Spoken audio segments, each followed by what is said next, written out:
Hello student, फिर से एक नए वीडियो में आपका स्वागत है। हम लोग कक्षा 9 का अध्याय 2 बहुपद पढ़ रहे हैं और आज मैं प्रश्नों को हल करने वाला हूं। बात रही बहुपद के कंसेप्ट का, तो कंसेप्ट वाला वीडियो मैंने पीछे 3 वीडियो में पूरा कंसेप्ट समझा चुका हूं। बहुपद के हर एक पद यानी बहुपद में कौन कौन सा पद यूज होगा, बहुपद में कौन कौन सा नियम है, वो सारा चीज मैंने बता दिया है। आप चाहे तो उस वीडियो को जाकर के देखिए, आपको पूरा समझ में आएगा। फिर आपको प्रश्न हल करने में थोड़ा सा भी परेशानी नहीं होगा। ठीक है, तो आइए प्रश्न की ओर। हमारा प्रश्न क्या कहता है? कह रहा है कि निम्नलिखित में कौन कौन बहुपद, यहाँ पर बहुपद पहचानने के लिए कहा, क्या कहा है? बहुपद पहचानने के लिए। तो सबसे पहले हमें ये जानना होगा कि बहुपद कहते किसे है। तो मैंने पिछले वीडियो में समझा रखा है कि बहुपद कहते किसे है। शॉर्ट में मैं यहाँ समझा देता हूँ। आपको सबसे पहली बात याद रखना है कि बहुपद का पावर जो है वो माइनस में नहीं होगा। नंबर एक, बहुपद का पावर यानी घात जो है वो अगर माइनस में है, घात घात अगर ऋणात्मक है, घात कैसा है? ऋणात्मक है, तो वो बहुपद नहीं होगा। यानी कि घात ऋणात्मक नहीं होनी चाहिए। नंबर एक बात, घात ऋणात्मक नहीं होनी चाहिए। नंबर दो, कि चर राशि पे जो है रूट नहीं होनी चाहिए। यानी कि चर राशि जैसे एक्स है ना, ये ऐसा अगर है तो फिर भी बहुपद नहीं होगा। यहाँ ऋणात्मक घात है, यानी कि कोई भी अगर मैं बात कर लूं कि चर राशि है अगर -2 है तो ये माइनस में घात हो गया ना। अगर ऐसा कहीं दिख जाए, घात कुछ भी हो सकता है, 2 3 5 कुछ भी हो सकता है, लेकिन माइनस में दिखे ना तो वह जो है सो बहुपद नहीं कहलाएगा। तो दो चीज समझ गया, घात जो है सो ऋणात्मक नहीं होना चाहिए, या फिर उसका कहता है कि रूट में नहीं होनी चाहिए।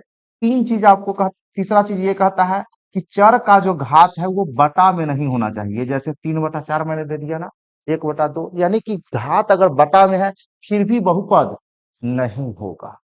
ठीक है, चौथी बात यह है कि अगर ऊपर कोई अंक हो और नीचे चर राशि दिया हुआ हो, जैसे y 4/y, यह भी बहुपद नहीं होगा। ऐसा मुझे कहीं भी अगर दिखता है तो वह बहुपद हमें नहीं कहना है। ठीक है, वो बहुपद नहीं कहलाएगा। क्लियर है? तो इतना सारा चीज समझ गए। आइए आप देखते हैं, इसके अलावा सब हो सकता है। ठीक है, देखिए नंबर एक में कहता है x² + 3x + 6। क्या यहाँ पावर तो है, माइनस में नहीं है, प्लस में है, इसका मतलब यह बहुपद है। ठीक है, इस पे देखिए कहीं भी रूट लगा हुआ है, नहीं नहीं। पावर बटा में है क्या? नहीं है। ठीक है, क्या चर राशि है बटा के नीचे है क्या? नहीं ना है, इसका मतलब यह बहुपद है, ये बहुपद है। क्लियर? आइए दूसरा प्रश्न क्या कहता है, देखिए x + 2x। मैंने क्या कहा कि चर राशि बटा के नीचे होगा तो वो बहुपद नहीं होगा। देखिए चौथा नंबर, यहाँ बात, यहाँ भी देखिए बटा के नीचे में x है, यहाँ बटा के नीचे में y। चर कुछ भी हो सकता है, XYZ ABC कुछ भी हो सकता है। ठीक है, तो यहाँ बटा के नीचे में है, मतलब कि यह बहुपद नहीं है, ये वाला बहुपद नहीं है। आइए तीसरा कहता है कि 3√x + 2x - 7। यहाँ पर देख रहे हैं कि चर राशि में रूट लगा हुआ है। मैंने क्या कहा, अगर चर राशि में रूट लगा हुआ है तो वह बहुपद नहीं होगा। तो ये बहुपद होगा क्या? नहीं ना होगा, तो ये बहुपद नहीं होगा। आइए चौथा एग्जाम्पल देखिए, एग्जाम्पल नहीं क्वेश्चन है। ठीक है, इसमें कहा 3x का पावर -2 + 4x + 3। यहाँ x का पावर क्या दिया है? -2। मैंने क्या कहा, पावर माइनस में नहीं होना चाहिए, माइनस में नहीं होनी चाहिए ऋणात्मक पावर, तो यहाँ ऋणात्मक ही है। ठीक है, तो क्या यह बहुपद होगा? नहीं ना होगा। ठीक है, तो यह भी बहुपद नहीं होगा। पांचवा उदाहरण देखिए, कहता है √u। मैंने क्या बताया कि चर राशि पर रूट नहीं लगा होना चाहिए, ये चर राशि पे रूट लगा हुआ है। आप ही बताइए क्या यह बहुपद है? नहीं ना है, बिल्कुल ये बहुपद नहीं है। आगे देखिए, छठा नंबर क्वेश्चन क्या है, √2y³ + √3y। आप बताइए, इसमें से देखिए, सोचिए। मैं थोड़ी सी वेट कर लेता हूं कि ये बहुपद है कि नहीं, कमेंट करिए जल्दी से। बिल्कुल ये बहुपद नहीं है, बहुपद नहीं है। क्यों नहीं है वो देखिए, देखिए रूट में तो है पर चर राशि में रूट नहीं है। मैंने क्या कहा कि चर पे रूट होगा तब बहुपद नहीं होगा, अचर पे हो सकता है। ठीक है, अचर, अचर बोले तो संख्या, कोई भी अंक है या संख्या है, अगर उस पे रूट है अगर चर पे नहीं है तब तो बहुपद है, लेकिन चर पे जैसे ही रूट आ जाए तो बहुपद नहीं कहलाएगा। यहाँ तो चर चर पे तो नहीं है, अचर पे है, तो अचर पे रह सकता है, चर पे नहीं होनी चाहिए। तो चर पे तो नहीं ना लगा हुआ है रूट। और पावर की बात करें तो पावर धनात्मक है, तो पावर हमारा धनात्मक होगा, ऋणात्मक नहीं होना चाहिए। ठीक है, तो ये हमारा बहुपद है, बहुपद है। क्लियर। 7वें नंबर प्रश्न की बात करूं तो √3t plus 2t into √t, two √2 into √t, यानी कि यहाँ t जो है से चर राशि है, इस पर रूट लगा हुआ है, तो ये बहुपद होगा क्या? नहीं होगा, ये बहुपद नहीं होगा। क्लियर। क्यों नहीं होगा? क्योंकि चर राशि पे रूट लगा हुआ है।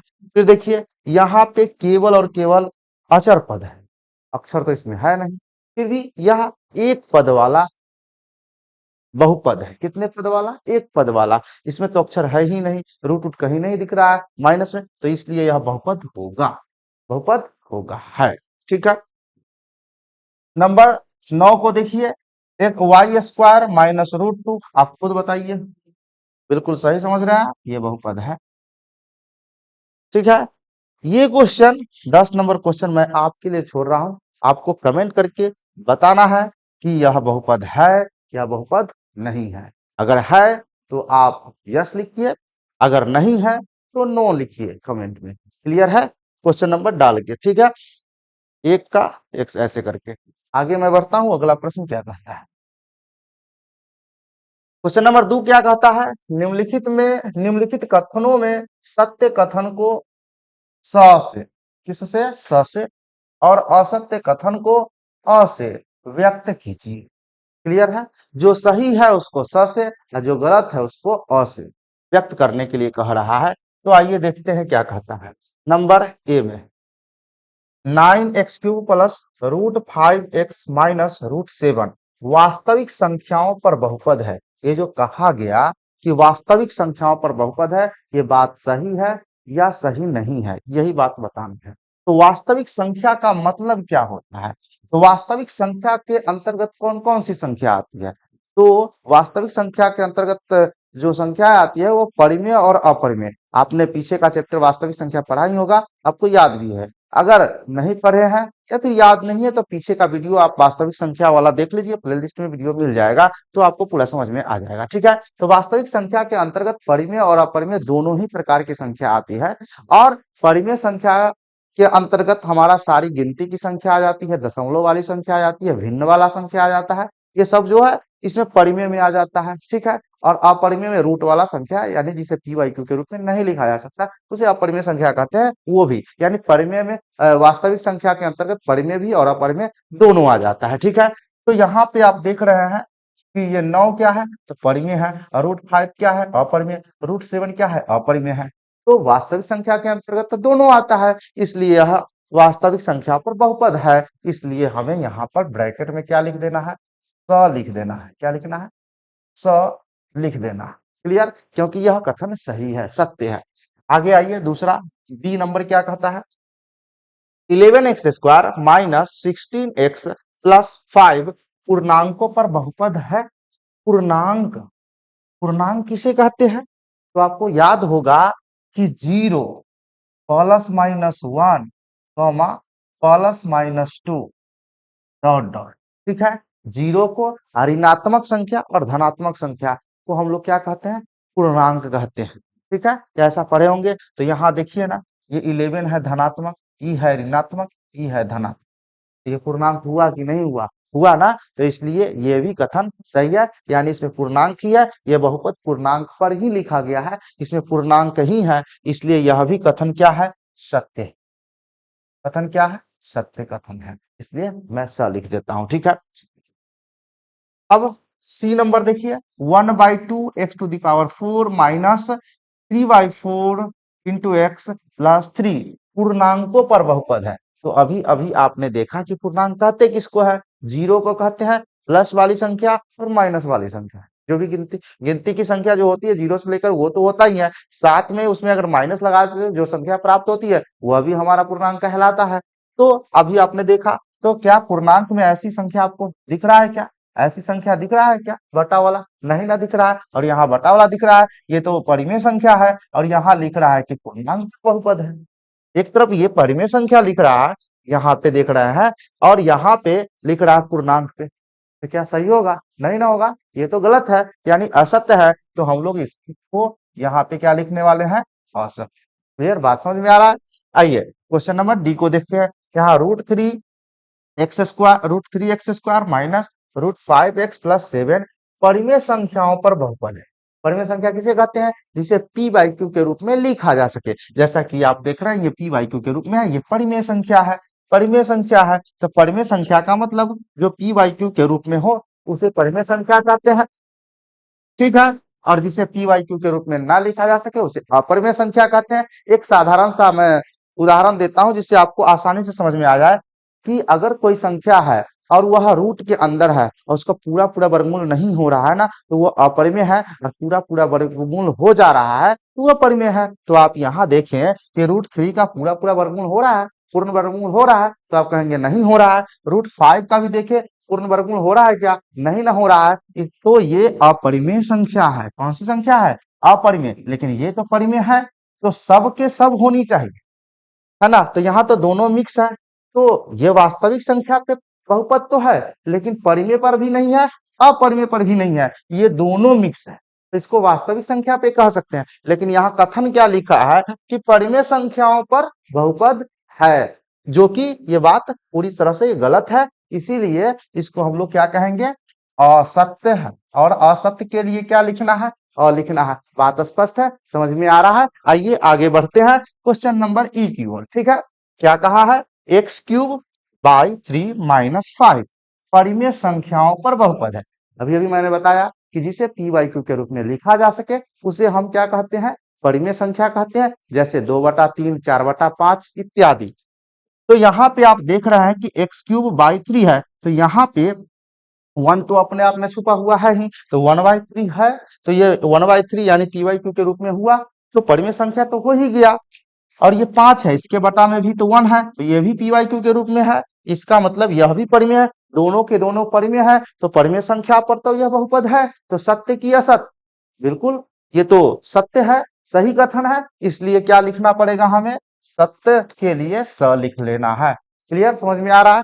आइए क्वेश्चन नंबर एफ की ओर चल रहे हैं। एफ क्या कहता है कि √7x+5 पूर्णांकों पर बहुपद है। किस पर? पूर्णांक पर। अभी अभी मैंने बताया पूर्णांक क्या होता है? जीरो होता है।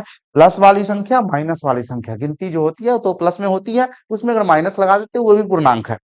ठीक है, तो ये पूर्णांक पर बहुपद कह रहा है, तो ये तो पूर्णांक है क्या? ये पूर्णांक है क्या? ये तो पूर्णांक नहीं है, तो हमारा कथन सही या गलत? बिल्कुल ये गलत ही है, इसलिए असत्य यानी अ लिखना है। राइट? ये समझ में आ रहा है आपको? समझ में आ गया होगा। आइए आगे हम लोग बढ़ते हैं। अगला प्रश्न क्या करता है? तीसरा नंबर प्रश्न है, निम्नलिखित में x² का गुणांक क्या है? बहुपद चैप्टर में ही मैंने पीछे के वीडियो में, ठीक है, पहले वीडियो जो इसका कॉन्सेप्ट मैंने पढ़ाया उसमें गुणांक पढ़ना है, मैंने वहां पे समझाया भी है। ठीक है, तो विस्तार से वहां समझना है जा करके, और यहाँ मैं संक्षेप में बता देता हूँ और आसानी से बन भी जाएगा। क्या कहा है? x² का गुणांक। एक उदाहरण देख लीजिए, यहाँ पर 3x² y, ठीक है, इसमें से जिसका गुणांक पूछे ना, मान लीजिए कि x² का गुणांक पूछा, इसको छोड़ दीजिए, बचा कौन? 3 और y, तो ये इसका गुणांक होगा। 3y x² का गुणांक। अगर y का गुणांक पूछ ले, इसका गुणांक y का, तो y को छोड़ देना, बच गया कौन? 3x², ये इसका गुणांक हो गया। अगर अगर अगर अगर आपसे पूछ ले 3 का गुणांक क्या होगा, तो 3 को छोड़ दीजिए, और जो बच गया वो गुणांक है, जो बच गया वो गुणांक है। बचा कौन? x² y। क्लियर है? बात समझ में आ रहा है ना? देख लीजिए, फिर से समझ लीजिए इसको। x² को पूछ रहा है, x² का गुणांक पूछेगा तो x² को छोड़ दीजिए, और जो बच गया वो गुणांक है। y का पूछा तो y को छोड़ दीजिए, जो बच गया वो उसका गुणांक है। अगर 3 का गुणांक पूछा इसमें, तो 3 को छोड़ दीजिए, जो बच गया, यही ना बचा, तो ये जो है सो 3 का गुणांक हो जाएगा। क्लियर है? बात स्पष्ट है? एक और समझ लीजिए, मान लीजिए कि यहाँ सीधा सीधा पूछ रहा है कि चाहे इसी में देख लीजिए ना कि पूरे का गुणांक पूछ दिया, कहा कि 3x² y का गुणांक क्या होगा, तो पूरे उठा के रख दिया, कुछ नहीं बचा। फिर भी एक तो गुना तो एक तो रहता ही है सब में, गुना के रूप में छुपा हुआ। इसीलिए जब पूरा के पूरा जो पद दिया हुआ है उसी का गुणांक पूछ ले, तब जाकर के उसका गुणांक 1 हो जाएगा। बात स्पष्ट है, तो समझ में आ गया होगा। आइए अभी प्रश्न को हल कर लेते हैं। क्या कहा है कि 2 + x और किसका गुणांक कह रहा है लिखने के लिए, x² का गुणांक। तो यहां लिख देंगे x² का गुणांक, x² का गुणांक कितना लिखेंगे। मैंने क्या कहा, अगर पूरे का पूछ ले तो गुणांक 1 है, किसी इसमें से किसी एक अंश का पूछ ले, कोई एक हिस्से का पूछ ले, तो उसको छोड़ के जो बच गया वो उसका गुणांक है। यहाँ पूछा x² का पूरे का, इस वाले पद में है, इधर नहीं है, अलग पद है इस पद में, तो ये पूरे आ गया, तो बचा कुछ नहीं, तो यानी कि एक इसका गुणांक छुपा हुआ, यही इसका गुणांक होगा 1। क्लियर है। दूसरा में देखिए, यहां पे कहता है कि x² का गुणांक क्या होगा। तो देखिए यहां पर x³ है, क्या है, x³। अब पूछा किसका गुणांक, तो पूछा x² का गुणांक। ध्यान से समझिएगा, ठीक है। ये x³ है, तो x³ को मैं 3 बार लिख सकता, कितनी बार, 3 बार। x² का मतलब होता है 2 बार x, कितनी बार x, 2 बार x। x² का मतलब 2 बार x, तो बचा क्या है, वो एक x ना बचा। तो यानी कि इसमें जो है x² का गुणांक कितना होगा, तो ये बचा हुआ x होगा। बात समझ में आ रहा है, क्लियर। आइए आगे बढ़ते हैं इस वाले में। x² ये दिख रहा है ना, इसमें x² दिख रहा है, ठीक है। तो x² का गुणांक, x² का गुणांक अगर पूछा जाए तो क्या कहेंगे, x² को छोड़ दीजिए, बचा कौन, π/2, यही π/2 x² का गुणांक होगा। बात समझ में आ रहा है। आइए चौथा नंबर प्रश्न देखिए, इसमें भी पूछा है किसका गुणांक, तो x² का गुणांक, ये x² है। अब यहाँ x² का गुणांक देख लीजिए क्या होगा, आप ही बताइए, सोचिए जरा क्या हो सकता है, सोचिए सोचिए। देखिए यहाँ x² का पूछ रहा है, और यहाँ पर कोई सा भी अंक नहीं दिख रहा, तो एक तो होगा, लेकिन साथ साथ में यहाँ माइनस भी लगा हुआ है ना, तो इसीलिए यहाँ पर इसका गुणांक होगा -1। कितना होगा, -1। क्लियर है, समझ में आ रहा बात है। अब यहाँ देखिए, ये अचर राशि दिया हुआ है, यह भी बहुपद है, एक पद वाला है, ठीक है, और अचर पद ही है। इसमें कहीं भी चर राशि नहीं दिख रहा है। जब चर नहीं दिखता है, चर नहीं दिख रहा है, तो इसमें तो गुणांक होना ही नहीं है, ठीक है। तो यहाँ पर अगर x² का गुणांक अगर पूछा जाए, इसमें x² नहीं ना दिख रहा है, तो x² का गुणांक की अगर मैं बात करूं तो कितना होगा, जो नहीं दिख रहा है इसका मतलब क्या है, 0। x² दिखता तब ना, है ही नहीं। मान लीजिए अगर x² नहीं है तो 0 × x², तो 0 आता है ना, 0 आता है, तो इसका गुणांक कितना हो जाएगा, 0। तो जो पद ना दिखे किसी बहुपद में, और उसका उसमें चर राशि का अगर पूछ ले, ठीक है, तो उसका गुणांक 0 हो जाएगा। तो इसमें x² का गुणांक कितना है, 0। बात स्पष्ट है, समझ में आ रहा है। आइए आगे से हम चलते हैं, अगला प्रश्न क्या है। क्वेश्चन नंबर 4 है, निम्नलिखित में y³ का के गुणांक लिखे। किसके गुणांक, y³ के गुणांक लिखने के लिए कहा, तो देख लीजिए यहाँ पे y³ का गुणांक, ठीक है। यहाँ y³ दिख रहा है, क्या y के बगल में यहाँ पर कोई अंक दिख रहा है, नहीं ना, तो यहाँ पर माइनस दिख रहा है, तो नहीं कुछ दिखे तो एक तो होता है, तो -1 जो होगा इसका गुणांक होगा, ठीक है। ये एक पद, ये दूसरा पद, इस वाले पद की मैं बात कर रहा हूँ, ठीक है। तो इसमें गुणांक कितना, -1। इसको देखिए, इसमें भी y³ का गुणांक पूछा जा रहा है, का गुणांक, y³ का गुणांक। तो इसमें भी देखिए y³ यहाँ है, ठीक है। तो यहाँ भी कोई अंक नहीं दिख रहा है, यानी कि -1। कितना, -1 इसके गुणांक होगा। इसमें देखिए y³ का गुणांक, ठीक है। तो यहाँ वाई क्यूब की बात मैं कर लूं तो वाई क्यूब का जो गुणांक आप देख रहे हैं कितना वाई, ये वाला पद है इसमें वाई क्यूब दिख रहा है, इसको छोड़ दीजिएगा तो बचेगा कौन 4/3। तो ये 4/3 जो है सो इसका गुणांक कहलाएगा। बात समझ में आ रहा है? आइए एक सवाल मैं आपको दे देता हूं, क्वेश्चन नंबर 4। ठीक है, जैसे 4y³ -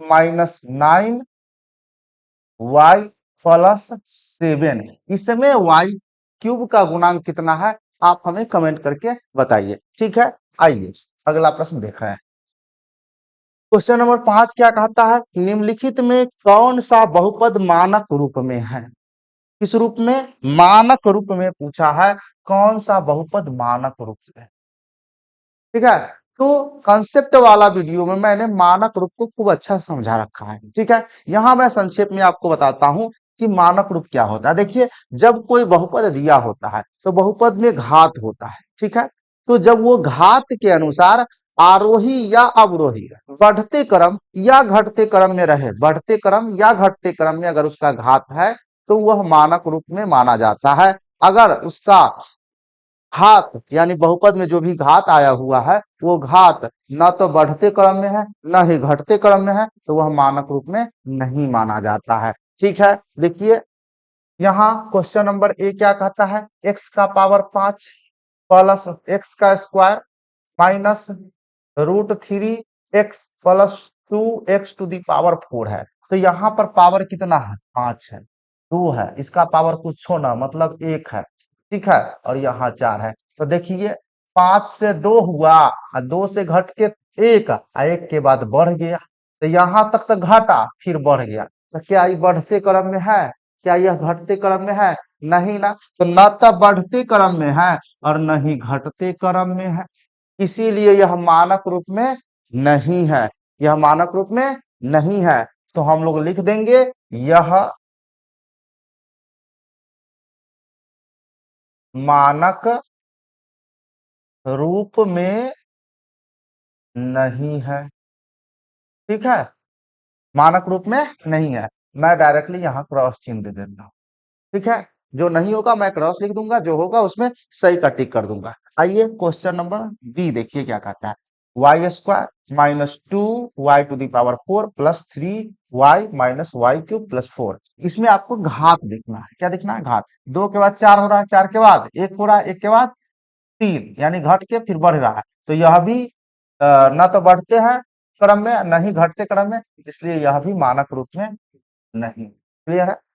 सी में देखिए ऑप्शन सी क्या कहता है, 3y7x² प्लस 12/5x - 7, इसका पावर 2, इसका पावर कुछ नहीं तो 1 और इसका पावर, इसमें अक्षर नहीं है तो मैंने थोड़ा देर पहले ही बताया पिछले सवाल में, इसमें अक्षर नहीं होता है उसका। अच्छा, उधर तो गुणांक चल रहा था ना, तो इसमें देखिए जिसमें अक्षर नहीं होता है उसका पावर 0 माना जाता है। कितना पावर उसका? 0 होता है। तो इसमें अक्षर नहीं है तो इसका पावर 0 हो जाएगा। ठीक है, तो इसके 2 1 0 हो गया, यानी कि यह मानक रूप में है। किस रूप में है? मानक रूप में है।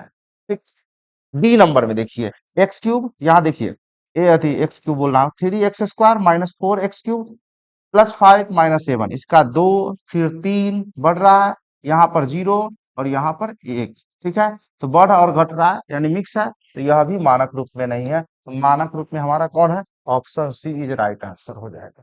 क्लियर है? ये ऑब्जेक्टिव में इस तरह का प्रश्न आपसे पूछा जा सकता है। ठीक है, आइए अगला प्रश्न देख रहे हैं। क्वेश्चन नंबर 6 क्या कहा है, निम्नलिखित बहुपद मानक रूप में नहीं दिए गए हैं, उन्हें चर के घातों के अवरोही क्रम में लिखें। देखिए ये जो भी बहुपद दिया गया है ये मानक रूप में नहीं है। ठीक है, इसको घात के अनुसार अवरोही क्रम, अवरोही का मतलब होता है घटते क्रम में लिखना। तो यहाँ हम लोग लिख देंगे अवरोही, अवरोही क्रम। ठीक है, अवरोही क्रम लिखेंगे। इसमें अवरोही क्रम में लिखने के लिए सबसे पहले बड़ा घात वाला लिखेंगे। सबसे बड़ा घात कौन है? जेड का पावर 5, उससे ठीक छोट ये है, प्लस 6z³ उससे भी छोट क्या है? प्लस 7z², उससे भी छोट क्या है? तो -5 ये अवरोही क्रम में सच गया, अर्थात ये मानक रूप में हो गया। फिर क्वेश्चन नंबर बी देखिए, अवरोही क्रम, ठीक है। तो बताइए इसमें सबसे बड़ा घात वाला कौन सा पद है? ये वाला पद है। इसको पहले लिख देना है 5u⁴। इससे ठीक छोटा कौन है? देखिए ये वाला, तो +3/2u³। 3 से कम कौन है? ये वाला पद है, अपने चिन्ह के साथ जाएगा जहां भी जाएगा। ये माइनस है तो -√2u²। उससे छोटा कौन है? तो +3u, ठीक है। और उससे छोटा यानी सबसे छोटा कौन है? -1 है। यही हमारा अवरोही क्रम में हो गया घात के अनुसार, अर्थात मानक रूप में हो गया, ठीक है। आइए क्वेश्चन नंबर सी, इसमें भी अवरोही क्रम देख लेते हैं, ठीक है। तो इसमें सबसे बड़ी घात कौन है? तो कहेंगे सर 3 वाला, ये वाला पद है। कितना है? तो -7/2 टी का पावर 3 या टी³, ठीक है। उससे छोटा ये है -8 टी²। उससे छोटा +√3t+5। ये जो है सो अवरोही क्रम में सज गया, ठीक है। घात के अनुसार इसका अवरोही क्रम देख लीजिए। इसको थोड़ा सा मैं नीचे कर देता हूँ, ठीक है। और मैं यहाँ इसका लिख देता हूँ, इसका डायरेक्टली लिख देता हूँ सीधा सीधी अवरोही क्रम में। तो सबसे बड़ा घात वाला ये वाला पद है, क्लियर देख रहे हैं ना। और इससे छोटा ये वाला u², -u और -√2। अचर पद को हमेशा लास्ट में रखेंगे, क्लियर है, जब अवरोही क्रम में सजाएंगे तब। लेकिन वही आरोही क्रम में कह दे तो अचर पद को आपको शुरू में रखना पड़ेगा। क्लियर है, ये बात समझ में आ गया होगा। आइए नेक्स्ट क्वेश्चन को देख रहे हैं, क्या है? निम्नलिखित बहुपदों की घात लिखिए। इसमें घात लिखने के लिए कह रहा है, बहुपद का घात। ये भी कंसेप्ट में मैंने बता दिया है, फिर भी यहाँ देखिए बहुपद का जब घात पूछे तो बहुपद में जितने भी पद हो उस पद में जो सबसे बड़ा घात होगा वही बहुपद का घात कहलाएगा। इसी में देख लीजिए बहुपद का घात, मैं इधर लिखता हूँ बहुपद का घात लिखना, क्या लिखना है? घात। इसमें 5 है, 4 है, यहाँ 0 है। सबसे ज्यादा घात कौन? 5 है। जो ज्यादा है वही हमारा घात कहलाएगा, बहुपद का घात। इसमें देखिए, बताइए इस बहुपद का घात कितना होगा? तो इसमें सबसे ज्यादा घात 2 है तो ये बहुपद का घात कहलाएगा। इसमें देखिए घात सबसे ज्यादा कितना घात दिख रहा है? देखिए 0, 2, 3, 8, सबसे ज्यादा 8, ये बहुपद का घात कहलाएगा। इसमें देखिए, इसमें तो चर राशि है ही नहीं। जब चर राशि ना हो तो इसका घात कितना होगा? 0 होगा, घात 0 होगा, ठीक है। इसमें देखिए, इसमें चर राशि है ना, चर। और चर एक ही चर x दिख रहा है, और इसमें कोई घात नहीं दिख रहा है। जब कोई भी घात ना दिखे तो यहाँ 1 होता है, यानी इसका घात 1 कहलाएगा। अब इस वाले में देखिए इंटू में है, तो सबसे पहले जब इस प्रकार का रहे तो इसको मल्टीप्लाई कर देंगे, गुना कर लेंगे। तो गुना करेंगे तो कितना होगा? देखिए टी² से 3t में गुना करेंगे तो 3t³ -6t², इस प्रकार से होगा। अब सबसे ज्यादा घात 3 आ गया, तो हम लोग लिख सकते हैं कि इस बहुपद का जो घात है वो कितना हो गया? 3, ठीक है। तो जिसमें ब्रैकेट वगैरह लगा रहा है तो उसको पहले हल करेंगे, फिर फाइनल घात हम लोग लिखेंगे, क्लियर है। तो घात अगर पूछे बहुपद से तो आप आसानी से आप बता पाएंगे, ठीक है। आइए अगला प्रश्न देखते हैं क्या है। रिक्त स्थानों की पूर्ति करें। रिक्त स्थानों की पूर्ति करें तो पीछे जितना भी चीज पढ़े वही चीज यहाँ पूछा जा रहा है। देखिए कहा, क्या कहा है? बहुपद x² + y² का घात। देखिए इसमें सबसे ज्यादा कितना घात है? एकड़ा घात भी 2 है, एकड़ा घात भी 2 है, तो इसका भी ये घात हमारा 2 ही कहलाएगा, सिंपल सी बात है। क्वेश्चन नंबर बी में देखिए, बहुपद x² × x³ + 2 का घात क्या होगा? तो देखा जाए, जब मैंने क्या कहा अभी अभी थोड़ा देर पहले मैंने बताया कि जब ब्रैकेट में रहे तो गुना किया जाता है और तब घात लिखा जाता है, ठीक है। तो मैं गुना कर देता हूँ, देखिए 2 तिया कितना होगा? 6, तो इसका घात ज्यादा होगा, ये वाला इसके साथ चला जाएगा, ज्यादा घात कितना होगा? 6 होगा। 2 तिया 6, सॉरी 6 नहीं, गुना करते वक्त पावर जुड़ जाता है तो 3 दू 5 होगा। कितना होगा? 5। जब गुना करते हैं तो पावर जुड़ता है। देख लीजिए यहाँ पे मैंने गुना किया है, इसका पावर 1 था और 2 था, तो 2 1 3 यहाँ लिखे ना, ये आपको भी पता है, ठीक है ना। गुना करते वक्त पावर जुड़ जाता है तो 2 और 3 कितना हुआ? 5, इसलिए इस बहुपद का घात 5 होगा। बहुपद 3 का घात, देखिए जिस बहुपद में चर राशि ना दिखे उस बहुपद का घात शून्य कहलाता है, शून्य होता है, ठीक है। अब कहता है शून्य बहुपद का घात। देखिए ये जब मैं कंसेप्ट पढ़ा रहा था बहुपदों का वर्गीकरण, उसमें हम लोग एक शून्य बहुपद भी पढ़े थे। और शून्य बहुपद किसे कहते हैं? जिस बहुपद का सभी गुणांक शून्य हो जाए उसे मैं शून्य बहुपद कहता हूं। और शून्य बहुपद में जो घात होता है चर राशि का वो निर्धारित नहीं किया जा सकता, कुछ भी हो सकता है, क्योंकि गुणांक 0 होने के कारण वह पद ही 0 हो जाता है, पूरा बहुपद ही शून्य हो जाता है, इसलिए उसका निर्धारण नहीं किया जा सकता है। इसलिए मुझे लिखना होगा अनिर्धार्य, है ना, अनिर्धार्य। इसे निर्धारित नहीं किया जा सकता है, शून्य बहुपद का घात निर्धारित नहीं किया जा सकता, ठीक है। आगे बहुपद 3 - 5t + 6t² - t³ का घात। तो मैंने जैसा कि बताया कि किसी बहुपद में जो सबसे बड़ा घात होगा वही बहुपद का घात कहलाएगा। सबसे बड़ा घात 3 है, ये बहुपद का घात कहलाएगा। अब कहता है कि शून्येतर अचर बहुपद का घात। तो सबसे पहले इस शब्द को समझना है।